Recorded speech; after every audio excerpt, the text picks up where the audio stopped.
My name is Rachel Whitmore. I'm 35 years old. And I'm still processing what happened last Tuesday night. Not because it was loud or dramatic, but because of how calm it was. Too calm. We'd been together 5 years. 3 of them legally committed. Long enough that people had stopped asking if and started asking how we were doing. Long enough that routines replaced romance and silence replaced honesty. I thought we were coasting. Turns out we were both planning exits. Just very differently. He came home around 7 p.m. carrying a manila folder. Nothing else. No gym bag. No groceries. Just that folder tucked under his arm like something fragile. There was a strange energy to him. Trying to look conflicted. Trying to look sad. But I caught it. That faint glint behind his eyes. Anticipation.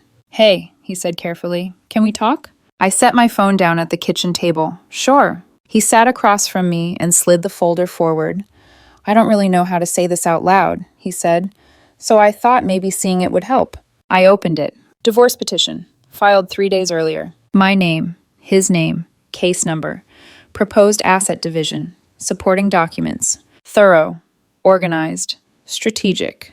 "So," I said quietly, "this is happening." He exhaled, relieved I hadn't exploded. "It doesn't have to be exactly like that," he said quickly. "I just wanted to show you what it could look like, so we can talk it through like adults. No lawyers fighting, just us." I flipped through the pages again. He keeps the house I put the down payment on, half my retirement accounts, 2 years of spousal support, the new SUV. I get my old sedan and about 30% of what we'd built. "This is very detailed," I said. "I just wanted to be prepared," he replied. "Show you I'm serious about handling this maturely." I nodded slowly. Then I reached into my messenger bag, the one I'd set by the door when I came home earlier, and pulled out my own folder. I placed it on top of his. "Interesting timing," I said, "because here's what our divorce actually looks like." His face changed instantly. Confusion, then fear, then something close to panic. He opened it. Filed 9 days ago. Legally served to his office 4 days earlier. Return receipt attached. "You already filed?" His voice cracked. "Yes, but I filed 3 days ago." "And I filed 9 days ago," I said calmly. "Mine's already moving through the system. Yours will be dismissed as a duplicate." His hands were shaking now. "You were planning this?" he whispered. "About 2 months," I said. "Lawyer, documentation, financial prep." "Why didn't you say anything?" I almost laughed. "Why didn't you?" I asked. "You secretly filed paperwork and tried to present it as a discussion." "That's different," he said weakly. "I was trying to be civil." "That's not civil," I replied. "That's manipulation." Silence fell between us. Finally, he asked, What does yours say?" "Standard equitable distribution," I answered. "House goes on the market. We split proceeds minus my down payment. Retirement accounts split properly. No spousal support. We keep our own cars." "That's not fair," he snapped. "Fair," I said evenly. "We both work full-time. Similar incomes. No kids. I gave up opportunities for this relationship." "So did I said. "I turned down a relocation promotion because you didn't want to move." His face flushed. "This isn't over," he said, standing. "I know," I replied, "but it's no longer negotiable." He stormed upstairs. I ordered pizza, watched television, felt strangely calm. Around 11 p.m., he came back down, eyes red. "Can we at least talk about why?" he asked quietly. "Why what?" "Why you want to leave." I shrugged. "Same reasons you do." We slept in separate rooms that night. And everything after that was just consequences. I slept maybe 3 hours that night. Not because I was crying. Not because I was heartbroken. But because my brain wouldn't stop doing what it always does when something collapses. Running diagnostics. Replaying data points. Checking timelines. Asking the same brutal question in 10 different ways. How long have we both been pretending? Morning came with the kind of silence that feels manufactured. The house looked the same. Coffee maker on the counter, dish towel draped over the sink, his shoes by the entryway like he still belonged here. But the air was different. He didn't come into the kitchen, didn't try for small talk, didn't even do the cowardly thing where someone says, "So, rough night, huh?" Like an emotional grenade can be neutralized with humor. He stayed upstairs, and by 9:30 a.m., the first messenger arrived. I was at the stove making eggs when the front door swung open without a knock. Not a key turning slowly, not a polite entrance. Just the door opening like the house was her property too. Kimberly Hayes, his older sister, walked in wearing boots and a fury that looked practiced. "Rachel," she said, like my name was a problem she'd been assigned to fix. "We need to talk." I didn't turn around right away. I finished flipping the eggs. put the spatula down, then faced her. "Hi, Kimberly." She didn't greet me back. Her eyes scanned the kitchen like she was looking for evidence of my cruelty. "This whole thing," she said, waving her hand vaguely, "this divorce stunt. You blindsiding my brother like some kind of... Like some kind of what?" I asked, calm. "Snake," she snapped. "Filing first, like you were waiting for a chance to screw him." I stared at her. Then I pointed to the hallway where my bag still sat by the door from last night. "He filed first," I said, 3 days ago. Kimberly's mouth tightened. "He was trying to be mature," she said quickly. "He wanted to talk. He didn't want drama. He filed with the court. He didn't serve you." "And I did," I said, "because I'm not playing pretend." Kimberly stepped closer like intimidation was her love language. "You're going to make this right," she said, voice lowering. "You're going to withdraw your filing. Let his petition go through, with his terms." I actually laughed then, one sharp breath that escaped before I could stop it. "No." Her eyes widened like she'd never been told no by a woman who wasn't afraid of her. "You're being vindictive." "I'm being practical," I corrected. He tried to control the narrative. He didn't expect I'd already acted. Kimberly's jaw worked, like she was chewing on the fact that I wouldn't collapse into guilt. "You know what?" she hissed. "You're going to regret this. My brother is devastated." I looked past her toward the stairs. Devastated. The man who had walked into this kitchen last night with a folder of paperwork that would have left me financially gutted. Devastated. Kimberly turned and stormed out the same way she came in, the door slamming hard enough to rattle the hanging light above the table. Through the kitchen window, I watched her march down the driveway. I watched my boyfriend follow her outside, hair still damp like he'd tried to wash last night off his skin. Kimberly's hands moved violently. His shoulders sagged. And then right on cue, he started crying. Not quietly. Not privately. He cried in the driveway where anyone could see, like grief was a performance, and he was hoping the neighborhood would witness it. I turned back to my eggs, appetite suddenly gone. Because that's when I understood something I hadn't fully named yet. This wasn't just about ending a relationship. This was about winning the ending. By noon, the second messenger called. His mother, Diane Hayes. I stared at the phone until it stopped ringing. Then it rang again. I answered on the second call. "Hello?" No greeting. No "how are you?" No softness. "You need to stop this," she said immediately. "Stop what?" "This divorce nonsense. My son told me what you did, filing behind his back like a thief." I leaned against the counter, eyes closing for 1 second. "Diane," I said carefully, "your son filed first." "No, he didn't." "He did," I repeated, 3 days ago. "He presented it to me last night. He filed it and then tried to act like it was hypothetical." Silence. Then, colder. "He was trying to be civil." "Civil would have been talking first," I said, "not filing papers and trying to control the terms." Diane let out a breath like she was disgusted. "I always knew you were selfish," she said. "Always. My son married down when he married you." The words should have stung. But what I felt was something worse than pain. Clarity. "Which part is selfish?" I asked. "The part where he wanted the house I paid the down payment on? Or the part where he wanted half my retirement accounts and 2 years of spousal support when we make the same income?" Diane's voice sharpened. "He deserves security." "He has a job," I said. "He has his own retirement account. He'll get an equitable split. That's security." "You're trying to destroy him," she snapped. I laughed again. Quiet this time. "No," I said. "He tried to destroy me. It just didn't work." I hung up before she could respond. Then I blocked her number. For the first time all day, I felt something like relief. Not because I was winning, because I was no longer negotiating with delusion. That night, he tried a different strategy. He didn't come at me angry. He came at me soft. I heard him outside the guest room door around 8:40 p.m. The gentle knock. The pause after it, like he was giving me time to prepare my empathy. "Rachel," he said quietly, "can we talk?" I opened the door halfway. "What's up?" His eyes were red again, either from crying or from practicing being wounded in the mirror. "I've been thinking," he said. "Maybe we're both being hasty. Maybe we should pause everything." I didn't answer. He stepped closer, voice low and earnest. "Maybe we try separation first. Counseling, something, anything. 3 years. Rachel, that has to mean something." And there it was. Not love. Not remorse. Meaning. Like our relationship was a contract he wanted to renegotiate now that his opening bid failed. I studied him the way you study someone right before you stop recognizing them. "You talked to a lawyer today," I said. His expression flickered. Half a second. Gone. "What?" "You did," I repeated, calm. "Your lawyer told you my filing takes precedence, that your petition is going to be dismissed, that my terms are standard. And now you want to pause everything because your power play didn't work. His mouth opened, closed. I'm just scared, he whispered. No, I said softly. You're not scared. I watched his eyes search my face for softness, something he could grab, twist, turn into leverage. And when he didn't find it, his voice sharpened. You're being cruel. I'm being realistic, I said. We're past talking. We were past talking when you filed paperwork. His eyes filled again. Please, he said, we can still fix this. I leaned forward slightly so he could hear every word. If you wanted to fix this, you wouldn't have tried to take the house. He flinched like I slapped him. I stepped back. See you in court, I said, and closed the door. I heard him cry in the hallway after that, and I did feel bad, for maybe 5 minutes. Then I pictured the settlement proposal again. The numbers. The way he'd written his entitlement into legal terms and called it maturity.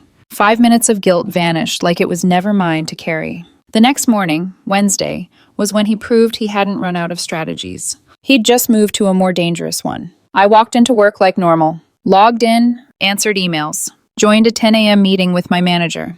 And halfway through, my manager's expression shifted, uncomfortable, carefully neutral. After the call ended, she messaged me, "Can you come to my office?"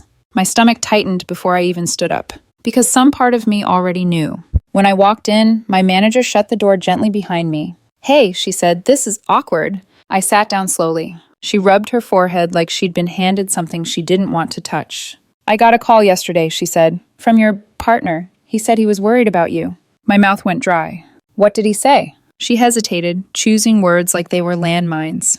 "He said you've been under extreme stress, that you've been acting erratic, that you might not be stable, and he was concerned it could affect your judgment at work." For a second, I couldn't speak. Not because I was shocked, because I was furious in a way that felt ice cold. He hadn't tried to win the divorce anymore. He tried to poison my life outside of it. I inhaled once, slow. "I'm getting divorced," I said clearly. "He's upset I filed first. This is retaliation." My manager nodded like she already suspected. "I figured," she said. "Your work has been solid, no issues, but I had to document the call. HR policy." "I understand," I said. "For the record, I'm fine." "I believe you," she said. "Just keep me in the loop if things get weird." I walked out of her office with my hands steady, but inside something cracked. Not sadness, not heartbreak. The last shred of hope that maybe this could end quietly. Because now I understood the true shape of him. He wasn't grieving. He was escalating. And he would keep escalating until someone stopped him. That night, I went home and changed the Wi-Fi password. Petty? Yes. Satisfying? Also, yes. He came downstairs around 9 p.m., holding his phone like it was proof I'd harmed him. "What's wrong with the internet?" he demanded. "I changed the password," I said without looking up. His eyebrows shot up. "Are you serious?" "Very." He took a step closer. "Rachel, that's childish." I looked up then, finally meeting his eyes. "And calling my boss wasn't?" His face tightened. "I didn't call to cause problems. I was genuinely concerned." "Concerned," I repeated. "That I'm unstable." "I never said that." "You implied it," I said. "She documented it." His mouth opened, then shut. Because he couldn't deny facts. Not when facts had receipts. "You're making this ugly," he snapped. "No," I said calmly. "You did. The moment you decided my career was a target."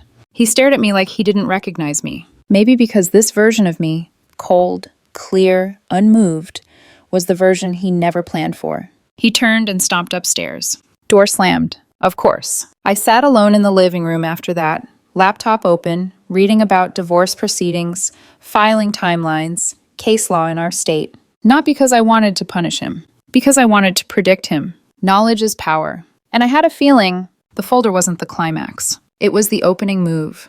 By the time I woke up Thursday morning, I'd already stopped thinking of him as my husband in my head. That shift was subtle, but permanent. Once your brain reclassifies someone from partner to risk, everything changes. Tone, distance, strategy. I moved through the house quietly, showered, dressed, packed my laptop bag with more care than usual, double-checking that my external drive was still there. That instinct, protect your data, protect your exit, had kicked in fully now. He didn't come out of the bedroom. Not to apologize, not to explain, not even to pretend nothing happened. Silence, I was learning, was his new tactic. Work became the only place that felt remotely normal. Numbers still behaved. Emails still followed rules. Deadlines didn't lie. But underneath it all, I felt exposed. Because once someone tries to poison your professional reputation, you realize how fragile stability actually is. At lunch, I emailed my lawyer. Subject: escalation. He contacted my workplace and implied I'm mentally unstable. HR documented it. I'm concerned this may continue. Her response came back within minutes. Document everything. Save texts. Save call logs. If this continues, it becomes harassment. Harassment. The word landed heavier than I expected, because that meant this wasn't emotional fallout anymore. It was pattern behavior. That evening, he tried to act normal. He came into the kitchen while I was making pasta, leaned against the counter like this was just another Thursday night. "Smells good," he said. I didn't respond. He watched me for a moment, clearly uncomfortable with the lack of engagement. "I didn't mean to upset you," he said finally. "About work." I turned off the stove and faced him. "You called my boss." I was worried.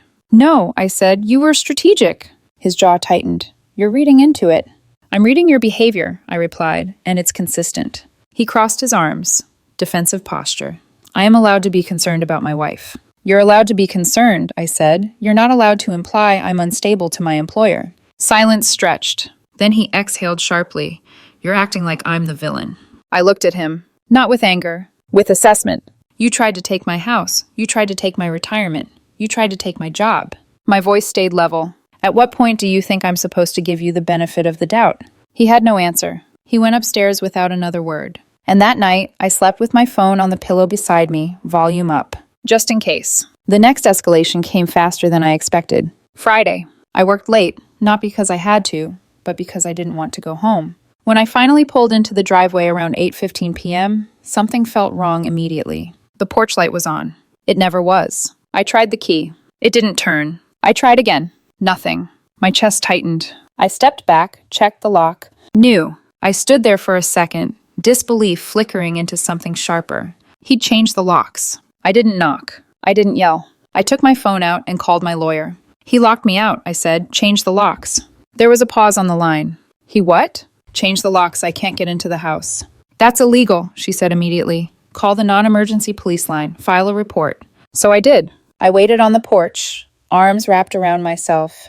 Not because I was cold, but because the situation felt unreal. 20 minutes later, 2 officers pulled up. While they were taking my statement, his car turned into the driveway. He got out with his sister right behind him. Of course. "She changed the locks for her safety," Kimberly said immediately, stepping forward like she'd rehearsed the line. One of the officers raised an eyebrow. "Ma'am, safety from what?" "He's been hostile," my husband said quietly. "Aggressive." The word sat there. Loaded. The officer turned to me. "Have you made any threats?" "No." "Any physical altercations?" "No." "Any restraining order?" "No." The officer turned back to him. "You can't lock your spouse out of the marital home without a court order," he said evenly. "You need to provide access." "But I don't feel safe," my husband insisted. "Then you file for a restraining order," the officer replied. "Until then, she has legal right to the home." I watched his face shift. Frustration, anger, humiliation. He handed me the new key without looking at me. Inside, the house felt violated. Not broken into. Stripped. I walked through room by room. My laptop from the home office, gone. My passport, gone. My birth certificate, gone. My grandmother's silver watch, gone. I felt something snap then. Not emotionally. Legally. I called my lawyer again. He took my personal property while locking me out. "Document everything," she said. "Photos, inventory, we'll file an emergency motion." I took pictures, made lists. Then I texted him. Me. "Where is my laptop and my documents?" Him. "Safekeeping. You've been acting unstable." Me. "Unstable how?" Him. "I didn't want you destroying evidence." Evidence. I screenshot everything and sent it straight to my lawyer. Monday morning, she filed an emergency motion for return of property and added the lock change to the court record. By Wednesday, we were back in court. The judge looked exhausted before we even started. "You changed the locks?" she asked him. "For my safety, Your Honor." "Did you file for a restraining order?" "No." "Did you report threats or violence?" "No." "And you removed her personal documents?" "They're marital property," his lawyer said quickly. The judge blinked. "Her birth certificate," she said flatly, "is not marital property." Silence. "You will return all items today," the judge continued. "Failure to do so will result in contempt. You will not interfere with access to the home again. The house will be listed for sale within 30 days. He nodded, pale. Outside the courtroom, his mother and sister were waiting. "You're destroying him," his mother hissed, "dragging him through court like a criminal." "He locked me out and stole my documents," I said. "I enforce my rights." "You're heartless," Kimberly snapped. "I'm done," I replied. That evening, my things were returned. My laptop had been searched, files opened, history checked. I changed every password that night, moved valuables to a safety deposit box. Because at this point, I wasn't dealing with a grieving partner. I was dealing with someone who'd decided the rules didn't apply to him. And that realization, that was the moment my sadness died completely. The house went on the market the following week. Not because he suddenly agreed, because the court ordered it. That distinction mattered, at least to me, because it was the first time his wishes stopped mattering more than the law. The listing went live on a Tuesday morning. By Wednesday afternoon, we had 3 offers. Strong ones, above asking. Clean financing. The market was hot, and the house, my down payment, our equity, was desirable. I forwarded the offers to my lawyer. She forwarded them to his. That's when the obstruction started. "He doesn't want to sell yet," his lawyer said over the phone later that day. "He needs time to find a place." "Then he should start looking," my lawyer replied. "The judge ordered sale within 30 days. He's emotionally overwhelmed." "That's unfortunate," she said. "We're accepting the highest offer." When I got home that night, he was sitting at the dining table staring at the printed listings like they'd personally betrayed him. "You didn't even talk to me," he said. "There's nothing to talk about. I'm not ready to move." "I wasn't ready to be locked out of my own house," I said calmly. "Yet, here we are." His eyes narrowed. "You're enjoying this." "No," I replied. "I'm finishing it." That weekend, the story shifted again. Not legally, narratively. Because when people lose power, they often rewrite reality instead. He started telling anyone who would listen that he was afraid of me, that I was aggressive, cold, unpredictable, that I'd changed. It was subtle at first. Phrases dropped into conversations, emotional breadcrumbs designed to make him look like the victim without ever making a claim, concrete enough to challenge. I found out through a mutual acquaintance. "She's worried about you," the acquaintance said carefully. "He says things have been intense at home."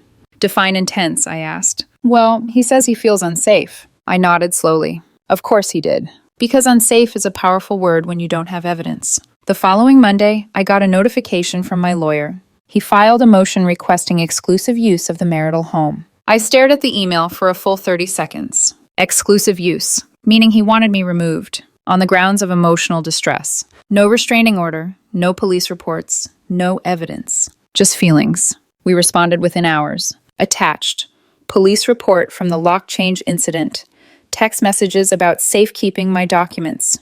HR documentation from the call to my workplace. Pattern. Escalation. Intent. The hearing was set for Friday. When we walked into the courtroom, he didn't look at me. He sat rigid, shoulders hunched, flanked by his lawyer on one side and, of course, his sister on the other. The judge read the motion in silence, then looked up. "Mr. Hayes," she said, "you're requesting exclusive use of the marital home. On what grounds?" "I'm afraid," he said quietly. "Afraid of what?" "Her behavior." The judge waited. Silence stretched. "What behavior specifically?" she pressed. He swallowed. "She's cold, calculated. She scares me." I felt something twist in my chest, not fear. Disgust. The judge leaned back. "Has she threatened you?" "No." "Has she been physically violent?" "No." "Has she violated a court order?" "No." The judge sighed. "Being uncomfortable does not entitle you to exclusive use of shared property," she said. Motion denied. His lawyer started to speak. The judge held up a hand.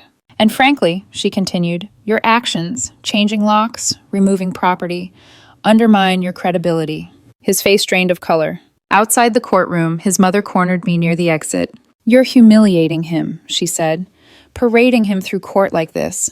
"He filed the motion," I replied, "not me. You could have dropped it." "So could he," I said. She shook her head like I was a lost cause. Maybe I was, just not in the way she meant. That night, I packed a suitcase. Not because I had to, because I wanted distance. I moved into a short-term rental downtown, a small one-bedroom that smelled like fresh paint and possibility. The silence there felt different, cleaner, no eggshells, no surveillance, no emotional negotiations disguised as peace talks. Meanwhile, the house showings continued. Offers piled up. He rejected 3, claiming they were too low, even though all were at or above asking. My lawyer didn't bother arguing anymore. We accepted the highest offer, $15,000 over, closing in 45 days. He was furious.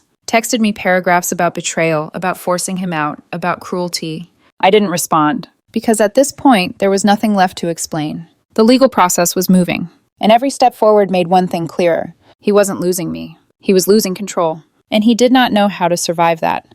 The final hearing was scheduled for a Wednesday morning. 6 weeks after the folder. 6 weeks of obstruction, escalation, and narrative warfare. By then, the house sale was already in motion. Inspection completed, appraisal done, no surprises.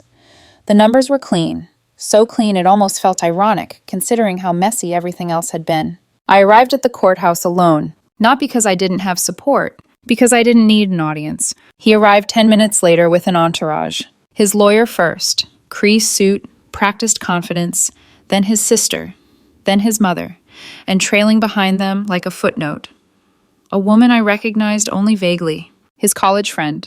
I'd met her once, maybe twice. Apparently, this was a group event. They sat behind him in a neat row, like witnesses to a performance they were already emotionally invested in. I took my seat beside my lawyer. The judge entered. Proceedings began. The judge reviewed the filings with visible efficiency.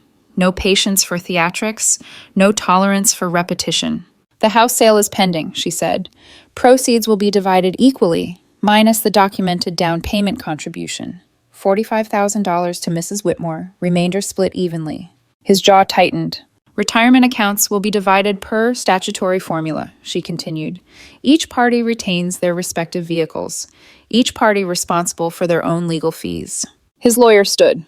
Your Honor, he said smoothly, my client has experienced significant emotional distress throughout this process. He's currently seeing a therapist twice a week. We're requesting compensation for mental health expenses. The judge looked up slowly. On what grounds? The manner in which Mrs. Whitmore handled this, the lawyer said. Filing secretly, serving him at work, forcing the sale of the marital home. I felt my lawyer shift beside me. The judge didn't look impressed. She filed through proper legal channels, the judge said. Serving at a workplace is standard when no alternative address is provided, and the home sale was court-ordered. But the trauma... Divorce is traumatic, the judge interrupted. That alone does not entitle a party to compensation. Motion denied. His mother gasped softly behind him. His sister muttered something under her breath. Then my lawyer stood. Your Honor, we'd like to address the lock change and unauthorized removal of property. The judge sighed, already remembering. Yes. My client incurred $1,200 in legal fees responding to that incident. We're requesting reimbursement. The judge turned her gaze back to him. You changed the locks without a court order, she said. You removed personal documents that were not marital property. I was scared, he said quietly. You filed no police reports, she replied.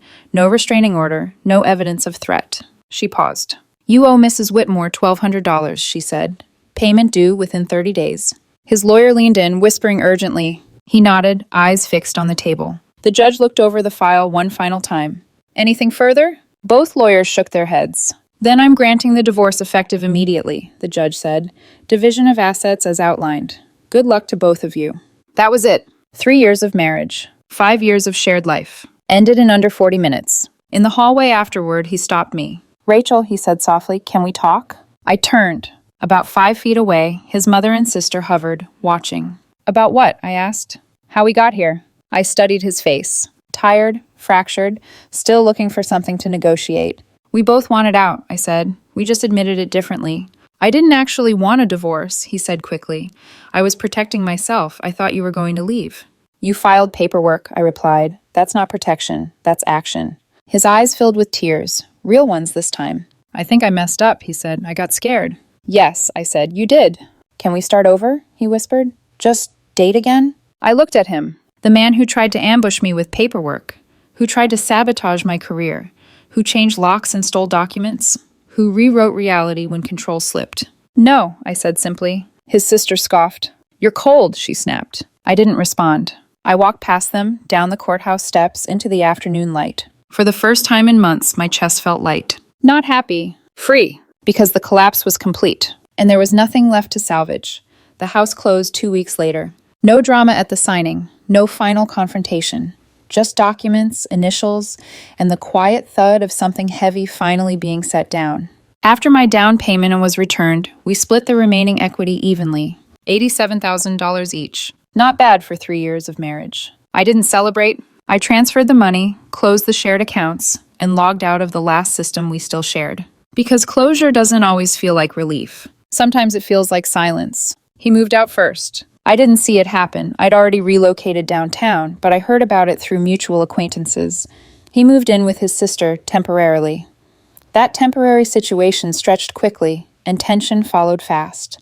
Small apartment, shared expenses, a man who'd been relying on combined income, suddenly exposed to his own budgeting habits. Apparently, they started fighting within weeks. About space, about money, about whose fault everything was. His mother, I was told, was telling anyone who would listen that I'd ruined his life, that I stole his security, that I dragged him through court out of spite.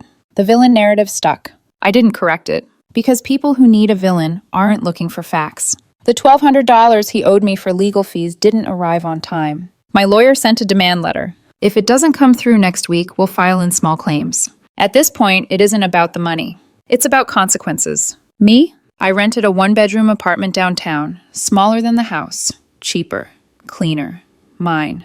The first night there, I slept through the entire night for the first time in months. No listening for footsteps, no bracing for tone shifts, no preparing for the next emotional negotiation disguised as a conversation. Work stabilized. My manager joked with me a few weeks later about the unstable spouse phone call. She said she gets at least 2 of those a year. Apparently, I wasn't special. That helped more than she knew. A month after the divorce was finalized, I ran into his college friend, the one who showed up to court, at the grocery store. She looked uncomfortable when she recognized me. "I'm sorry," she said quietly, "for being there. He told us a lot of things. After watching the hearing, I realized it wasn't true." I thanked her. Not because it mattered now, but because accountability, even delayed, is still real. Sometimes I think about the folder. That moment at the kitchen table when he thought he was orchestrating the end, when he believed he'd controlled the narrative, the timing, the terms. He wanted to win the divorce. I just wanted it over. That was the difference. He filed secretly and tried to present it as discussion. Tried to get me to negotiate against a reality he'd already set in motion. A classic control move. He just didn't expect I'd already pulled the trigger first. The look on his face when he opened my folder, that wasn't heartbreak. That was realization. That his strategy didn't work. Do I regret the marriage? Parts of it were good. The first year was solid, real laughter, real partnership. But the last year, we were both checked out. Too proud, too scared, too comfortable with pretending. If I regret anything, it's not ending it sooner. Not being honest with myself when I realized I was already alone. I don't regret how I handled the divorce. He tried to manipulate the process. I protected myself. He tried to play games. I followed the rules and played them better. He wanted control. I wanted freedom. Now I'm 35, divorced, starting over. And honestly, that's not a tragedy. That's an exit. Clean, fair, final.